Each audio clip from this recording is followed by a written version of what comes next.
Hello friends, అందరూ ఎలా ఉన్నారు? నేను ఈరోజు శ్రీ మాతా జ్వాలాదేవి దర్శనం చేసుకోవడం కోసం జ్వాలామాత టెంపుల్కి వచ్చాను. జ్వాలామాత టెంపుల్ అందమైన ప్రకృతి అందాలకు ప్రసిద్ధిగాంచిన హిమాచల్ ప్రదేశ్లోని కాంగ్రా డిస్ట్రిక్ట్లో ఉంది. మీరు కూడా ఫ్యామిలీతో కలిసి జ్వాలాదేవి దర్శనం చేసుకోవడానికి ప్లానింగ్ చేస్తున్నారా? అయితే తప్పకుండా ఈ వీడియోని ఎక్కడా స్కిప్ చేయకుండా చూడండి. ఈ వీడియో మీకు చాలా యూజ్ అవుతుంది. ఈ వీడియోలో అష్టాదశ శక్తిపీఠాలలో ఒక శక్తిపీఠమైన జ్వాలామాత దర్శనంతో పాటుగా విచిత్రమైన గోరఖ్ డిబ్బి దర్శనం, ఇక్కడ నీటిలో నుంచి అగ్ని రావడం, నిరంతరం మరుగుతున్న వేడి నీళ్లు మన చేతిలో వేసుకోగానే చల్లగా మారిపోవడం లాంటివి చూడొచ్చు. జ్వాలాదేవి విశ్రాంతి స్థలం, మొఘల్ చక్రవర్తి అక్బర్ బహుకరించిన బంగారు గొడుగు జ్వాలామాత ఆగ్రహానికి సైంటిస్టులకు కూడా తెలియని లోహంగా ఎలా మారింది, ఎందుకు మారింది, ముస్లిం అయిన మొఘల్ చక్రవర్తి అక్బర్ మాతా జ్వాలాదేవికి పరమభక్తుడిగా ఎలా మారాడు, ఇలాంటి ఇంట్రెస్టింగ్ విషయాలను తెలుసుకుంటూ ఈ ప్రదేశాలన్నీ నాతో పాటుగా మీరు కూడా ఈ వీడియో ద్వారా దర్శనం చేసుకోవచ్చు.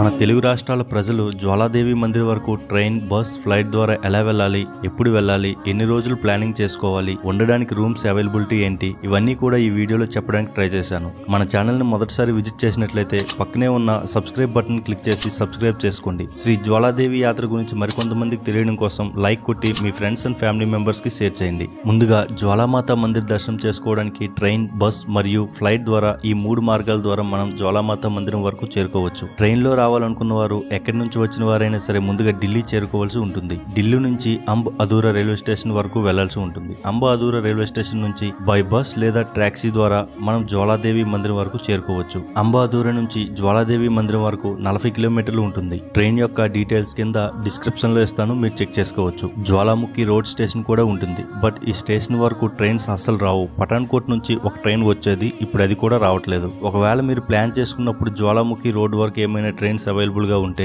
ఈ స్టేషన్ బెస్ట్ ఆప్షన్. ఈ స్టేషన్ నుంచి జ్వాలాముఖి టెంపుల్ 22 కిలోమీటర్లు ఉంటుంది. బస్ మీద రావాలనుకున్న వారైతే ఢిల్లీ, చండీగఢ్, పఠాన్కోట్ నుంచి అన్ని చోట్ల నుంచి కూడా హిమాచల్ ప్రదేశ్ యొక్క గవర్నమెంట్ బస్సులు ఇంకా ప్రైవేట్ బస్సులు కూడా అవైలబుల్ గా ఉంటాయి. మీరు బస్సులో మాతా జ్వాలాదేవి మందిరం వరకు చేరుకోవచ్చు. ఫ్లైట్ ద్వారా రావాలనుకున్న వారైతే nearest airport Kangra airport. Kangra airport వరకు వచ్చి మీరు టాక్సీ ద్వారా జ్వాలామాత మందిరం వరకు చేరుకోవచ్చు. ఎయిర్పోర్ట్ నుంచి జ్వాలామాత మందిర్ 41 కిలోమీటర్ల దూరం ఉంటుంది. హిమాచల్ ప్రదేశ్ రోడ్స్ అయితే అస్సలు బాగోలేదు. మొత్తం రోడ్స్ అన్ని కూడా అండర్ కన్స్ట్రక్షన్ లో ఉన్నాయి. జ్వాలామాత మందిరం చేరుకున్నాక మనం స్టే చేయడానికి మందిర్ ప్రాంగణంలో ధర్మశాలలు ఉంటాయి. అక్కడ మీరు స్టే చేయవచ్చు. 300 నుంచి 600 మధ్యలో రేట్స్ అవైలబుల్ గా ఉంటాయి. లేదు ప్రైవేట్ హోటల్లో స్టే చేయాలనుకున్న వారైతే మందిరం దగ్గరలోనే హోటల్స్ అవైలబుల్ గా ఉంటాయి. కాస్ట్ 700 నుంచి 800 మధ్యలో నాన్ ఏసీలో మంచి రూమ్స్ అవైలబుల్ గా ఉంటాయి. ఇంకో ఆప్షన్ ఏంటంటే హిమాచల్ ప్రదేశ్ టూరిజం తరపున గవర్నమెంట్ హోటల్స్ కూడా ఉంటాయి. అక్కడ కూడా మీరు స్టే చేయవచ్చు. ఫ్రెండ్స్, జ్వాలాదేవి మందిరం కార్ పార్కింగ్ లేదా బస్ స్టాండ్ నుంచి చాలా దగ్గరలోనే ఉంటుంది. కొంచెం దూరం నడవగానే మనకి జ్వాలామాత మందిరం యొక్క ముఖ్య ద్వారం కనిపిస్తుంది.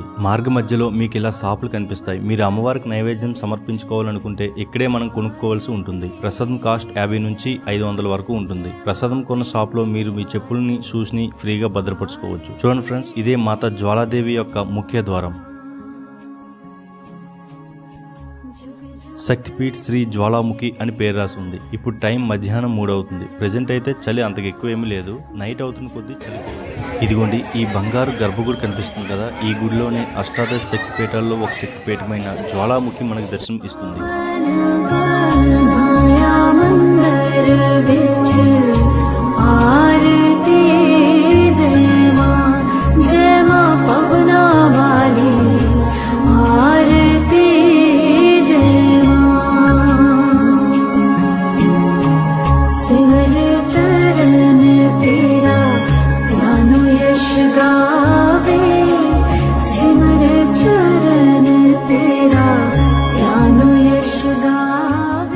ఇక్కడ సతీదేవి యొక్క నాలుగు పడింది. దక్ష యజ్ఞం జరిగినప్పుడు సతీదేవి అవమానంతో తనకు తానుగా యజ్ఞంలోకి దూకి దహనం అవుతుండగా శివుడు చాలా దుఃఖంతో మృతదేహాన్ని పట్టుకుని ముల్లోకాలు తిరుగుతుండగా ముల్లోకాలను శాసించే శివుడు చాలా దుఃఖంతో ఇలా ఉండడం చూడలేక ముక్కోటి దేవతలు శ్రీ మహావిష్ణువుని ఏదో పరిష్కారం చూపమని ప్రార్థించారు. శివునికి సృష్టికి మధ్య వారధిలా ఉన్న సతీదేవి ఉండకూడదు అని శ్రీ మహావిష్ణువు తన సుదర్శన చక్రంతో సతీదేవిని 51 ముక్కలుగా ఖండించాడు. ఆ 51 అవయవాలు పడిన చోట చోట హైందవ ధర్మం ప్రకారం 51 శక్తిపీఠాలుగా అమ్మవారి ఆలయాలు నిర్మించబడ్డాయి. మాతా సతీదేవి యొక్క నాలుక ఇక్కడ పడి ఈ జ్వాల ప్రజ్వలించింది. ఆ నాలుక పడిన చోట భూమిలో నుంచి జ్వాల ఉద్భవిస్తుంది. ఇక్కడ మిగతా శక్తిపీఠాలలాగా ఎలాంటి రకమైన విగ్రహ రూపంలో గాని పిండి రూపంలో గాని మాత మనకు దర్శనం ఇవ్వరు, జ్వాలా రూపంలో దర్శనం ఇస్తుంది.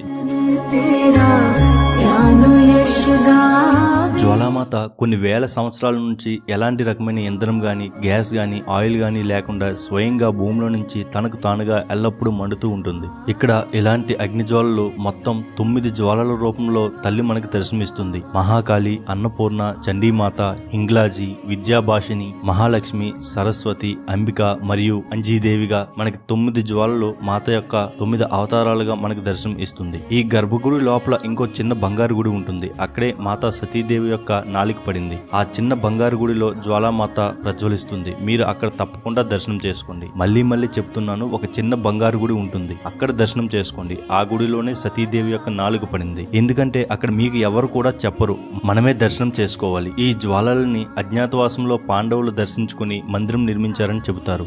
జ్వాలాముఖి దర్శనం చేసుకున్న తర్వాత మనకు చాలా ప్రశ్నలు మనసులో కలుగుతాయి. అసలు నిజంగానే ఎలాంటి గ్యాస్ ఇంధనం లేకుండా ఇలా ఎలా అగ్ని వస్తుందని చాలా డౌట్ వస్తాయి. ఇలాంటి డౌట్స్ అన్నింటికి ఫుల్ స్టాప్ పెట్టేలా మన ఇండియన్ గవర్నమెంట్ ఇంకా నాసా చేసిన ప్రయోగాల గురించి మాట్లాడుకుందాం. ఈ జ్వాలలు రావడానికి ఏమైనా గ్యాస్ గానీ ఆయిల్ గానీ కారణమై ఉండొచ్చని 1957లో ఇండియా తరపున ONGC వాళ్ళు ఆపరేషన్ జ్వాలాముఖి పేరుతో త్రవ్వకాలు జరిపారు. వాళ్ళకి అక్కడ ఎలాంటి రకమైన ఆయిల్ గానీ గ్యాస్ గానీ లభించలేదు. నాసా తరపు నుంచి కూడా పరిశోధనలు జరిపారు. కానీ ఎలాంటి రకమైన ఇంధనాలు లేవని, ఇక్కడ ఏదో తెలియని శక్తి ఉందని తేల్చి చెప్పేశారు. జ్వాలామాత దర్శనం చేసుకుని బయటికి రాగానే జ్వాలామాత మందిరం వెనుక భాగాన ఆరెంజ్ కలర్ లో ఒక గుడి కనిపిస్తుంది. ఈ గుడిని గోరఖ్ డిబ్బా అని అంటారు. ఇక్కడ గోరఖ్నాథ్ 12 సంవత్సరాలు తపస్సు చేశాడు. ఇక్కడ ఒక వింత ఏంటంటే నీటిలో నుంచి మాతా జ్వాలాదేవి మనకు దర్శనమిస్తుంది.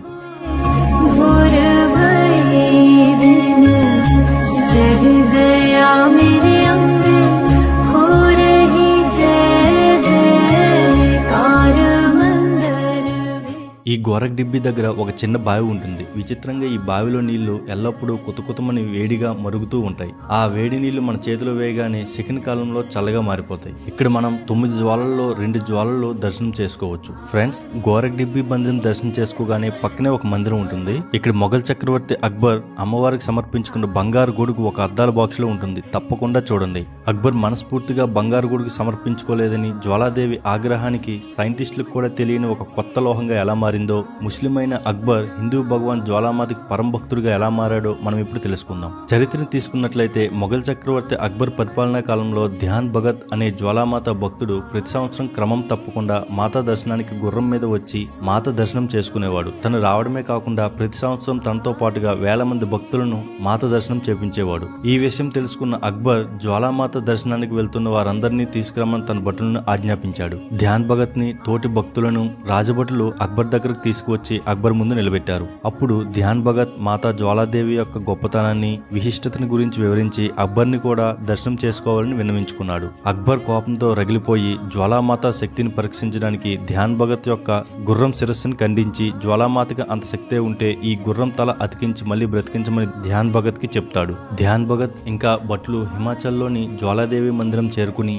జ్వాలాదేవి దివ్య దర్శనం చేసుకుని జరిగిందంతా వివరించి ముండెం నుంచి వేరుపడిన తన గుర్రం శిరస్సును అతికించి యథావిధిగా ప్రాణాలతో ఉండాలని ప్రార్థించుకున్నాడు. లేదంటే తను కూడా తన శిరస్సును ఖండించుకుంటాను అని ప్రక్కనే ఉన్న భటుని దగ్గర నుంచి ఖడ్గాన్ని తీసుకుని తన శిరస్సును ఖండించుకుంటాడు. అప్పుడు మాత అనుగ్రహించి మాత శక్తి వలన ఇక్కడ ధ్యాన్ భగత్ శిరస్సు అక్కడ అక్బర్ ముందున్న గుర్రం శిరస్సు ఒకేసారి తనకు తానుగా అతుక్కోవడం అక్కడ భటులు ఇక్కడ అక్బర్ గమనిస్తారు. ఆశ్చర్యానికి గురై ఏంటి ఈ విచిత్రం అని అక్బర్ తన సైన్యాన్ని వెంట పెట్టుకుని ఢిల్లీ నుంచి జ్వాలామాత మందిరం చేరుకుని భూమిలో నుంచి తనకు తానుగా వస్తున్న దివ్యమైన జ్వాలామాతను చూసి ఏంటి ఈ జ్వాల రహస్యం అని ఒక పెద్ద ఇనుప పళ్ళాన్ని ఈ జ్వాల మీద పెట్టండి అని ఆదేశిస్తాడు. ఆ ఇనుప పళ్ళెం జ్వాలామాత శక్తికి కరిగిపోతుంది. అక్బర్ నీటి కాలువను తవ్వించి మందిరం మొత్తం నీటితో నింపమని ఆదేశిస్తాడు. అప్పుడు నీళ్లు నిండుతున్న కొద్దీ జ్వాలామాత నీటిని చీల్చుకుంటూ ఇంకా పెద్దగా మండడం మొదలుపెట్టింది. ఇప్పటికీ ఆ నీళ్ల కాలువ మనకు కనిపిస్తుంది. ఇంకా అక్బర్ జ్వాలామాత మహిమను గుర్తించి తను చేసిన తప్పుల్ని క్షమించమని జ్వాలామాతను వేడుకుంటాడు. అక్బర్ ఒక పెద్ద బంగారు గొడుగుని అమ్మవారికి సమర్పించుకోవాలని బంగారు గొడుగుని తీసుకువస్తాడు. కానీ అక్బర్ మనసులో ఒక ముస్లిం అయి ఉండి హిందూ భగవానికి బంగారు గొడుగు సమర్పిస్తున్నాను అని మనసులో సంకోచిస్తూ గొడుగుని బహుకరిస్తాడు. ఈ సందర్భంలో బంగారు గొడుగు కింద పడిపోతుంది. జ్వాలామాత ఆగ్రహానికి వెంటనే బంగారు గొడుగు వేరే లోహంలోకి మారిపోతుంది. ఇది చూసిన అక్బర్ జ్వాలామాత మహిమను తెలుసుకుని క్షమించమని వేడుకుంటాడు. అప్పటి నుంచి అక్బర్ జ్వాలామాతకి పరమభక్తుడిగా మారిపోయాడు. ఇలా వేరే లోహంలోకి మారిన బంగారు గొడుగు ఏం లోహం అనేది ఇప్పటికి కూడా సైంటిస్టులు తెలుసుకోలేకపోయారు. ఈ గొడుగు ఇప్పటికి కూడా మందిరంలో భద్రంగా ఉంది. ఈ గొడుగుకి చిన్న ముక్క తీసినట్లు రంధ్రం కనిపిస్తుంది కదా. సైంటిస్టులు పరిశోధనకి ఈ లోహాన్ని చిన్న ముక్కను తీసుకువెళ్లారని చెబుతారు. ఇంకా జ్వాలామాత మందిరానికి ఎదురుగా జ్వాలామాత విశ్రాంతి మందిరం ఉంటుంది. ఈ విశ్రాంతి మందిరం కూడా తప్పకుండా దర్శనం చేసుకోండి. ఇక్కడికి జ్వాలామాతను ప్రతిరోజు రాత్రి సమయంలో విశ్రాంతి కోసం పండితుల ద్వారా మంత్రాలతో ఆహ్వానించి విశ్రాంతి పరుస్తారు. ఇదే మాతా జ్వాలాజీ యొక్క విశ్రాంతి మందిరం.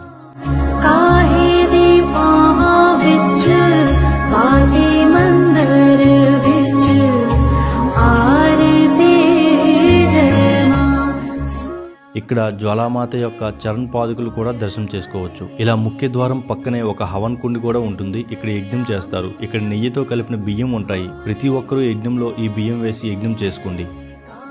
ఫ్రెండ్స్, జ్వాలాదేవి దర్శనానికి ఎంత టైం పడుతుంది, ఎన్ని రోజులు స్టే చేయవలసి ఉంటుంది అంటే దర్శనానికి అయితే ఒకరోజు సరిపోతుంది. దసరా నవరాత్రుల్లో కాకుండా మిగిలిన రోజుల్లో అయితే 1 అవర్లో దర్శనం అయిపోతుంది. హిమాచల్లోని ఈ జ్వాలాదేవి మందిరం కాకుండా ఇంకా 4 ముఖ్య మందిరాలు ఉన్నాయి. మాతా నయనాదేవి, చాముండీదేవి, చింతపూర్ణిదేవి, బగలముఖిదేవి, ఇలా 4 ముఖ్య మందిరాలు ఉన్నాయి. ఈ మందిరాలను కూడా 51 శక్తిపీఠాల్లో లెక్కిస్తారు. మీరు జ్వాలాదేవి దర్శనం చేసుకోవడానికి వచ్చినప్పుడు వీలైతే ఈ మందిరాలను కూడా దర్శనం చేసుకోండి. ఫ్రెండ్స్, మీకు ఎలాంటి రకమైన డౌట్స్ ఉన్నా సరే కామెంట్ సెక్షన్ లో కామెంట్ చేసి అడగవచ్చు. ఫ్రెండ్స్, ఈ వీడియో కానీ నచ్చినట్లయితే తప్పకుండా లైక్ కొట్టి ఛానల్ ని సబ్స్క్రైబ్ చేసుకోండి. ఈ వీడియోని మీ ఫ్రెండ్స్ అండ్ ఫ్యామిలీ మెంబర్స్ తో షేర్ చేయండి. జై జ్వాలామాత.